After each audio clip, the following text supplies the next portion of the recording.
আসসালামু আলাইকুম।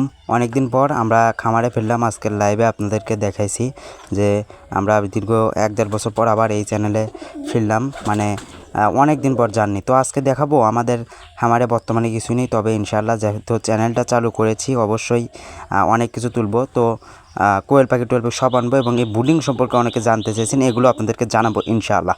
আজকের ভিডিওতে দেখাবো আমরা এই কবুতরের আছে কিছু কবুতরের খামারে গিয়েছি। কবুতরের খামারে গিয়ে দেখি, খাদ্য দিতে গিয়ে দেখি আমাদের রেসারের জোড়াটা বাচ্চা দিয়েছে। মাশাআল্লাহ দেখেন ওরা অনেক প্রীতি করছে। আলহামদুলিল্লাহ, সবই রবের শুকরিয়া যে রবই আমার এই আমার দিকে বরকত দিয়েছে। দেখেন আমার এটা হচ্ছে বাংলার বাচ্চা, হ্যাঁ, এক জোড়া বাংলার বাচ্চা, আর উপরে দিয়েছে হচ্ছে আপনার রেচারের বাচ্চা। সেটাও আপনাদেরকে একে একে দেখাবো। তো দেখেন ওরা এখন আনন্দ সহকারে খাদ্য খাচ্ছে, অনেক খাদ্য দিয়েছি, সেই খাদ্যগুলো এবার ওরা খাবে। খাওয়ার পর আবার এই খাদ্য আবার ওদের বাচ্চাকে দিবে। স্ক্রিনে যে বাচ্চাটা দিয়ে দেখতে পাচ্ছেন, এই যে এটাই হচ্ছে রেসারের বাচ্চা। দেখেন কত বড়, মাশাআল্লাহ, মাত্র 2-3 দিন যাবৎ বাচ্চাটা দিয়েছে। আল্লাহ তাআলার কত বড় শুকরিয়া নিয়ামত, দেখেন এই কয়েকদিনের মধ্যেই কত বড় হয়েছে। সবাই আমাদের জন্য দোয়া করবেন। আসসালামু আলাইকুম রহমতুল্লাহ।